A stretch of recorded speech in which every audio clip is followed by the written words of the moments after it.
मैं पंकज कुमार शर्मा, सरस्वती विद्या मंदिर, महाराजा आता आर, कक्षा 8 में आज आप लोग हमारे साथ अध्ययन अध्यापन करेंगे। चैप्टर 8 का आज हम लोग अध्ययन अध्यापन करेंगे। ओके, चैप्टर 8 में पिछले वीडियो में हम लोगों ने एक्सरसाइज 8 पर डिस्कस कर चुका है। अब इस वीडियो में आज आप लोग के सामने हम डिस्कस करेंगे चैप्टर 8 में एक्सरसाइज 8.2 से, एक्सरसाइज 8.2 से रिलेटेड। एक्सरसाइज 8.2, एक्सरसाइज 8.2 से रिलेटेड हम बात पर चर्चा करेंगे। तो एक्सरसाइज 8.2 में जो सबसे पहले हम लोगों को पढ़ना है, समझना है, वो क्या है? Topic 8.1 recalling ratio and percentage. Recalling मतलब पुनः स्मरण करना है हम लोगों को रेशियो एंड परसेंटेज का। तो रेशियो और परसेंटेज का जब हम लोग अध्ययन करने, पहले पिछले क्लास में भी हम लोग पढ़ चुके हैं, 7 में पढ़ चुके हैं, 6 में पढ़ चुके हैं रेशियो के बारे में। एक बार फिर से थोड़ा सा उस पर हम लोग देखेंगे, ध्यान देंगे। जैसे मैंने यहाँ क्वेश्चन नंबर 1 लिखा है। क्वेश्चन नंबर 1 आपका क्या है कि ए basket has 20 Apple and 5 oranges. यानी एक बास्केट में, एक टोकरी में 20 एप्पल्स हैं और 5 ऑरेंजेस, 20 एप्पल्स और 5 ऑरेंज उसमें रखे हुए हैं। तो ratio of the number of oranges, हमें क्या निकालना है? रेशियो निकालना है किसका किसका? तो number of oranges to the number of apple, number of oranges to the number of apple. तो सबसे पहले इसमें हम लोग लिखते हैं ऑरेंज और तब हम लोग लिख रहे हैं Apple.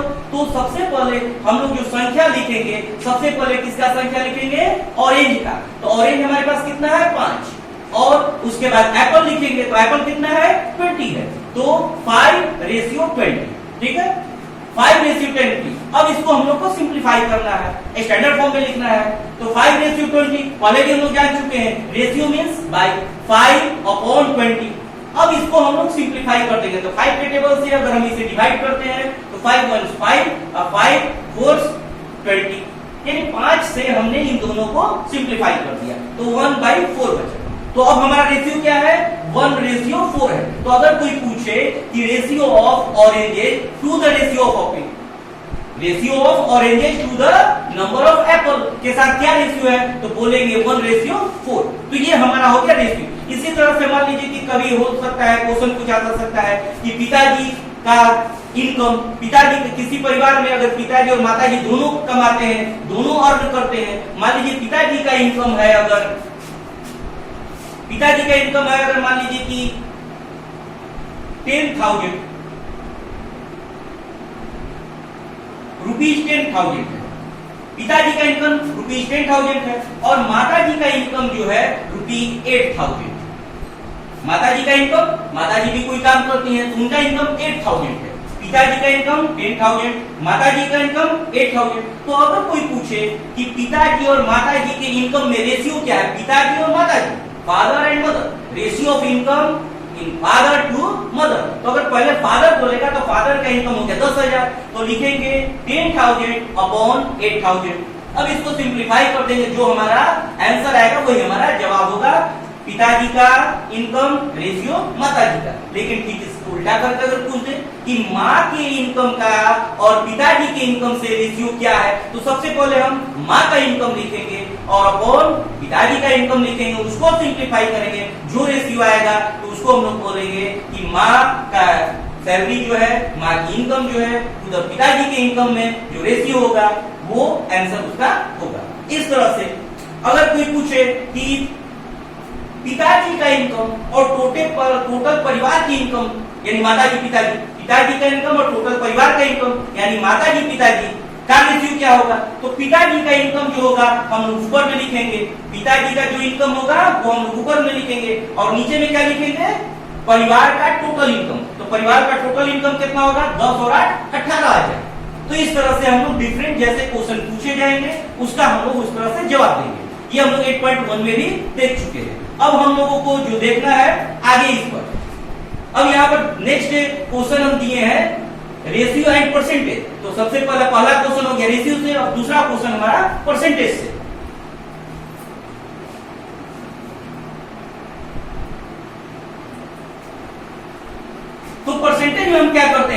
There are 5 oranges out of 25 fruits, there are 5 oranges out of 25 fruits, यानी 25 फ्रूट्स में से 5 किस तरह के फ्रूट्स हैं, ऑरेंज के फ्रूट्स हैं।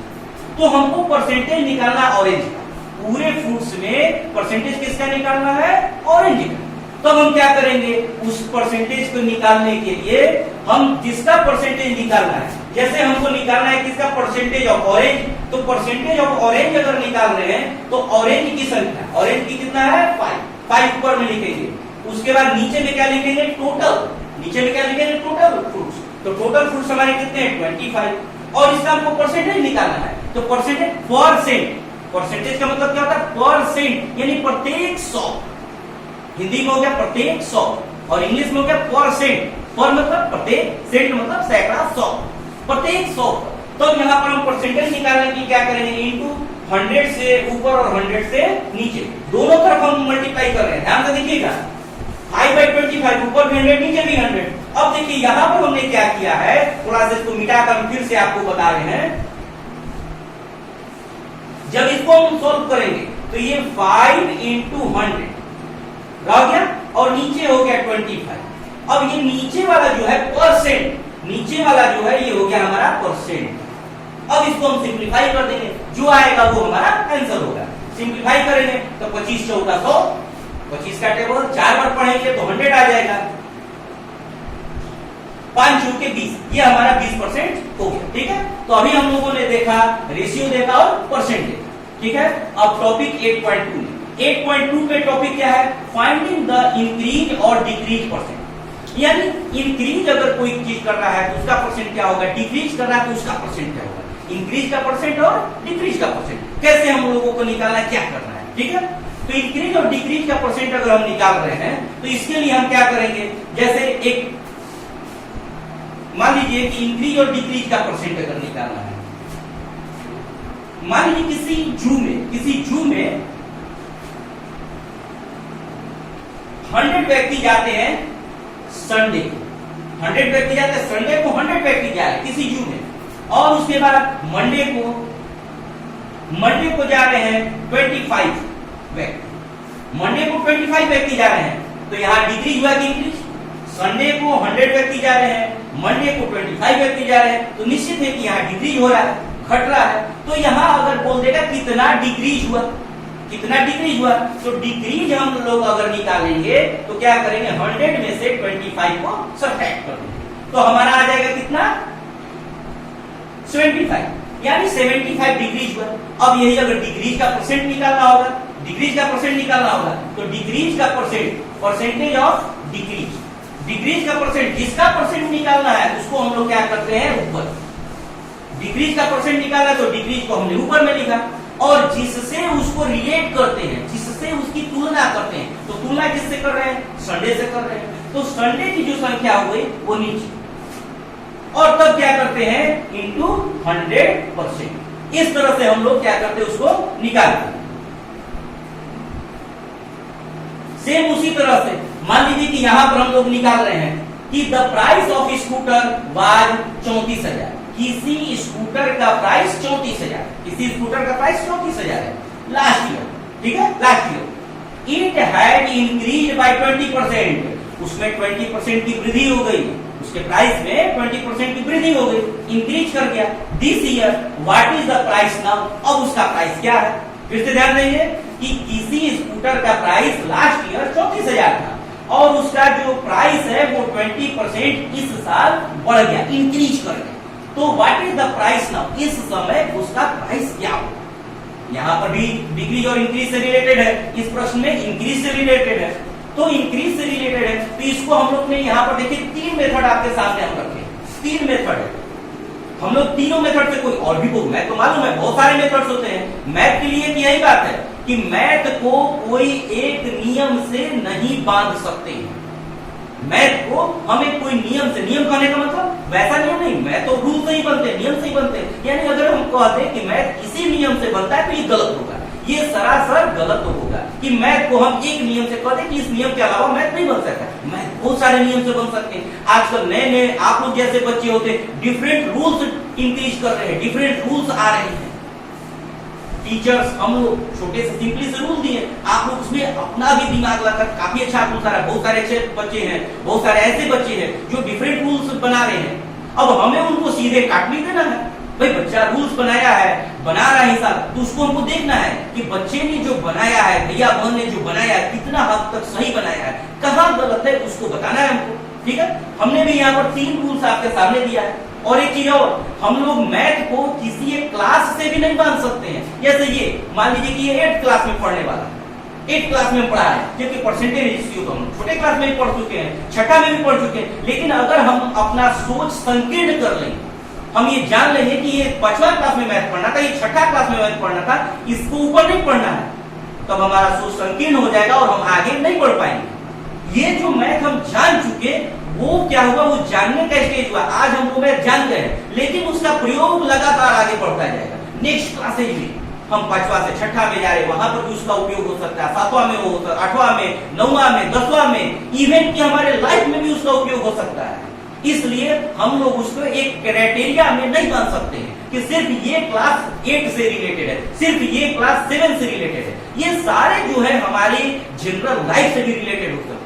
तो इसलिए हमें मैथ को बहुत ध्यान से समझना होगा। मैथ ही एक ऐसा चीज है जो आपको सोते समय से लेकर सुबह जागते समय के बीच, या फिर सुबह जब हम लोग उठते हैं, रात के सोते समय तक, हर क्षण हमारा मैथमेटिक्स में होता है। श्वास हम लेते हैं, चलते हम हैं, बोलते हम हैं, रोटी खाते हैं, भोजन करते हैं, सारा चीज में मैथ है, गणित है। इसको हम लोग आगे देखा जाए। यहाँ पर हम लोगों ने 3 रूल्स, हमने यहाँ पर 3 रूल्स बनाया है। सिंपली आप देखिए, जो रूल्स हम फॉलो करना चाहेंगे वो रूल हम फॉलो करेंगे, उसी रूल पर हम रहेंगे, फिर आगे जैसे जैसे होगा हम डेवलप करेंगे। सबसे पहला ये question, the price of scooter, scooter का प्राइस 34,000 था लास्ट ईयर, और उसमें वृद्धि हुई, इंक्रीज कितना हुआ, 20%। तो सबसे पहले हम तो क्या निकालेंगे, फर्स्ट मेथड। देखिए हमने यहाँ लिख दिया फर्स्ट मेथड, फर्स्ट मेथड से हम बना रहे। तो सबसे पहले हम क्या निकालेंगे, इंक्रीज, कि इंक्रीज कितना हुआ। तो 20% इंक्रीज हुआ है, स्कूटर का दाम 34,000 था, तो रुपीज 20%, ऐसे भी लिख सकते हैं, 20% ऑफ रुपीज, 20% ऑफ रुपीज 34,000। अब इसको हमने सोल्व किया तो हमारा आ गया 6800। ये हमारा हो गया क्या, सिर्फ इंक्रीज, इतना पैसा हमारा बढ़ गया। स्कूटर हमको मिल रहा था 34,000 में, उसके प्राइस में जो वृद्धि हुई 6800 की वृद्धि हो गई, 6,800 की वृद्धि हो गई। तो अब हम अगर मार्केट में जाते हैं तो वो स्कूटर हमें कितना में मिलेगा, तो वो स्कूटर हमें मिल रहा है, निकालने के लिए, दाम निकालने के लिए उसके ओल्ड प्राइस में ये जो इंक्रीज है इसको हम लोग ऐड कर देंगे। देखिए यहाँ सभी जगह रुपीज लिखते हैं, यूनिट लिखना आवश्यक है। रुपीज 34,000 ओल्ड प्राइस हो गया, प्लस इंक्रीज कितना हुआ 6,800, इसको हमने जोड़ दिया। तो इस तरह से हमारा हो गया 40,800। दिस टाइम, इस समय जो यहाँ पूछ रहा है कि what is the price now, what is the price now, तो न्यू प्राइस जो हमारा हो गया 40,800। ये तो फर्स्ट मेथड हो गया। अब दूसरा मेथड क्या है भाई, दूसरा मेथड यूनिटरी मेथड, जो कि हम लोग शायद तीसरा चौथा से यूनिटरी मेथड पढ़, देखिए फिर आ गया तीसरा चौथा से, तीसरा चौथा से क्लास 3, क्लास 4 से हम लोग यूनिटरी मेथड पढ़ते आ रहे, उसका भी प्रयोग यहाँ कर सकते हैं हम लोग। ठीक है, जैसे ₹100, यहां पर हमने बताया यहाँ पर कि 20% बढ़ रहा है। इस साल इनकम कितना बढ़ जाए, उसका रेट कितना बढ़ जा रहा है, 20%। 20% मतलब 100 में 20 रुपया, 20% का मतलब 100 में 20 रुपया। यानी पहले प्राइस अगर 100 था तो आज के डेट में उसका प्राइस कितना हो जाएगा, 120 रुपये। तो हमने यहाँ देखिए लिखा ₹100 इंक्रीज टू ₹120, यानी 100 रुपया इंक्रीज होकर 120 हो गया। अब 1 रुपया इंक्रीज टू ₹120/100। लेकिन हमारा स्कूटर का प्राइस कितना था, 34,000, तो 34,000 इंक्रीज टू रुपी। अब इसको हमने यहाँ 34,000 लिखा, इसको कैलकुलेट किया तो देखिए 40,800 आ गया। दोनों स्थिति में देखिए यहाँ पर आपका आंसर सेम आएगा। आप मेथड कोई भी अप्लाई कर सकते हैं, डिफरेंट मेथड अप्लाई कर सकते हैं, लेकिन आंसर आपका सही है, मेथड भी आपका गलत नहीं होना चाहिए। अब देखिए यहाँ तीसरा मेथड हम बना रहे हैं, आप लोग की सुविधा के लिए एक हिसाब को, सारा हिसाब नहीं, एक हिसाब को हमने सुविधा के लिए 3 तरीका से आपको दिया है। तो जो तरीका इसमें सबसे अच्छा लगता होगा आपको, जो तरीका आपको इजीएस्ट वे में आसानी से आपको समझ में आ जाता होगा, उस तरीका को हम लोग ध्यान करेंगे। ऐसे न्यू, अब हम लोग थर्ड मेथड पर अगर जा रहे हैं तो हम लोग डायरेक्ट भी निकाल सकते हैं। बहुत कुछ बच्चे हैं जैसे कि 6, 7, 8 में आते चले जाते हैं, उनका माइंड ब्रॉड होते चला जाता है, तो वो डायरेक्ट भी करने लगते हैं। सिर्फ हमें समझ में आना चाहिए। जैसे यहाँ पर हम लोगों ने स्कूटर का प्राइस देखा था कि स्कूटर का प्राइस 34,000 है, 20% बढ़ गया, तो दिमाग में हमारे शिफ्ट होना चाहिए कि 34,000 उसका पहला प्राइस है, प्लस इंक्रीज, यानी जो उसका पुराना प्राइस है और प्लस इंक्रीज अगर हम कर देंगे तो हमारा न्यू प्राइस आ जाएगा। ठीक है, वही काम हमने यहाँ पर डायरेक्ट किया। ओल्ड प्राइस प्लस इंक्रीज, जो यहाँ पर हमने लिखा था formula, old price plus increase, old price plus increase. तो ओल्ड प्राइस हमारा 34,000 है, इंक्रीज कितना है 20% ऑफ रुपीज 34,000, 34,000 में 20% का इंक्रीज कर रहा है। अब इन दोनों को हम सिंप्लीफाई करके ऐड कर दिए, हमारा 40,800 है।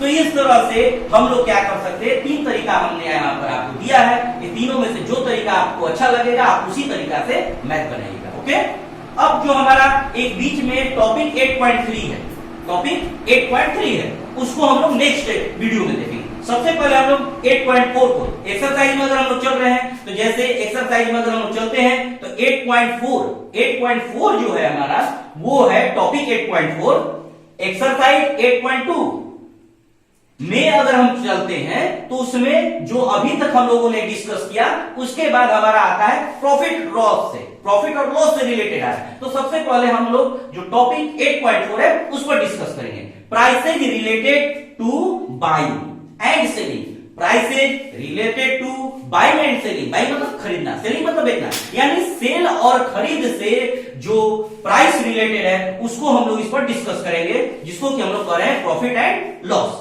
ठीक है, इसको हम लोग मिटाएंगे, इसके बाद नेक्स्ट टॉपिक पर चलेंगे। ओके,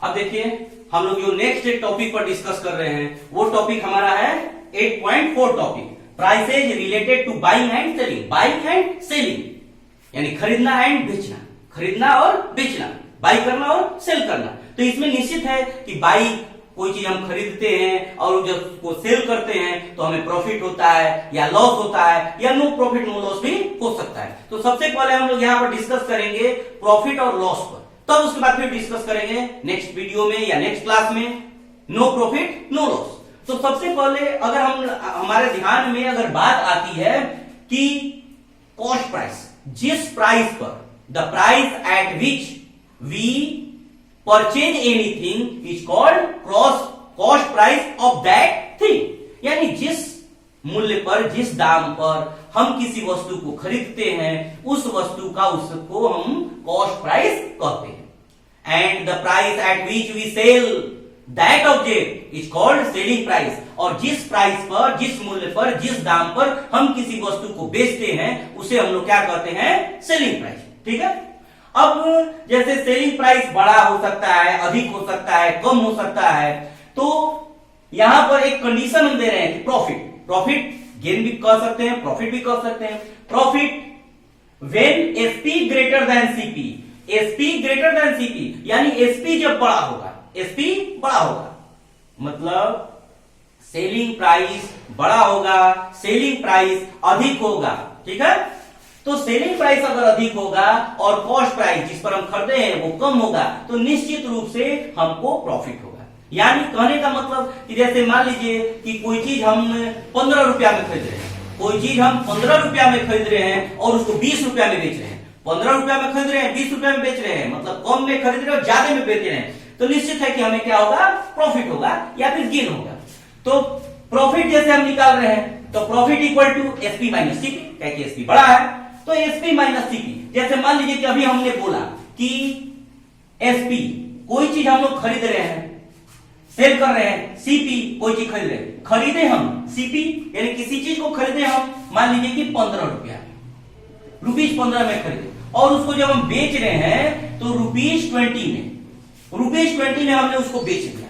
तो इस स्थिति में खरीदे हैं 15 रुपया में, बेचे हैं 20 रुपया में, तो हमें निश्चित रूप से प्रॉफिट होगा या गेन होगा, प्रॉफिट कर सकते हैं या गेन कर सकते हैं। तो अगर कोई कह रहा है गेन निकालने के लिए, तो गेन हम निकाल सकते हैं कैसे भाई, तो एसपी माइनस सीपी, तो एसपी हमारा हो गया ₹20 माइनस ₹15, मतलब हो गया ₹5, यानी ₹5 का हमको उस पर गेन हुआ, लाभ हुआ, फायदा हुआ ₹5 का। अगर कोई कहेगा कि परसेंटेज में ये बताया जाए कि कितना परसेंट गेन हो रहा है, तो देखिए यहां पर हमने प्रॉफिट से ही फॉर्मूला बनाया, profit equal to SP minus CP, SP का इसी से एसपी का फॉर्मूला बनाया, इसी से सीपी का फॉर्मूला बन गया। ठीक है, सिंपल जब प्रॉफिट या फिर लॉस या फिर कॉस्ट प्राइस, सेलिंग प्राइस निकालना, तब इनका हम प्रयोग कर रहे हैं। अब यहां पर हमने निकाल दिया, गेन हो गया। अब अगर क्वेश्चन में पूछा जा रहा है या कोई पूछता है कि गेन परसेंट बताइए, तो देखिए यहां प्रॉफिट परसेंट क्या है, तो गेन परसेंट अगर हमको निकालना है तो फॉर्मूला हो गया gain percent equal to gain into 100 by में सीपी, यानी जिस वस्तु को हम जिस प्राइस पर खरीदते हैं उसी प्राइस से हम तुलना मिलाते हैं, कि कंपेयर करते हैं कि उसमें प्रॉफिट हो रहा है कि लॉस हो रहा है। हमने तो हुआ गेन हुआ, प्रॉफिट हुआ, अब प्रॉफिट परसेंट निकाल रहे, गेन परसेंट निकाल रहे, तो गेन इंटू 100 बाई में सीपी, तो गेन हमारा कितना है 5,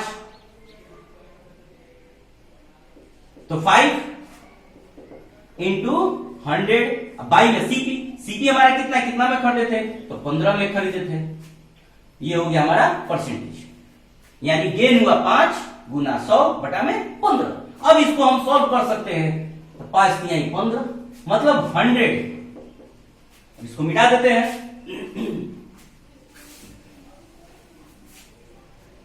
100/3, अब 3 से इसको करेंगे, 3 तरीके 9, 3 तरीके 9, 1 बटा में 3%, ये हमारा हो गया गेन परसेंट। इसको हम चाहे तो पॉइंट में भी लिख सकते हैं, गेन परसेंट पॉइंट में भी लिखेंगे, बढ़िया।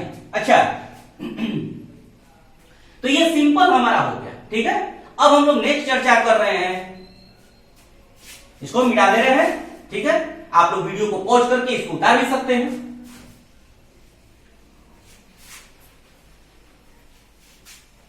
अब यहां पर नेक्स्ट जो फॉर्मूला पर हम लोग डिस्कस कर रहे हैं, नेक्स्ट फॉर्मूला पर, वो फॉर्मूला है कि अगर मान लीजिए कि सीपी दिया है, एसपी दिया है या फिर प्रॉफिट परसेंट दिया है, तो इससे रिलेट करके क्या फॉर्मूला, तो सीपी मतलब cost price equal to SP into 100 by में 100 प्लस प्रॉफिट परसेंट। उसी तरह से एसपी अगर निकालेंगे तो CP into 100 plus profit percent by में 100। ठीक है, ये हमारा फॉर्मूला कुछ फॉर्मूला हो गया जिसमें कि हमको एसपी बड़ा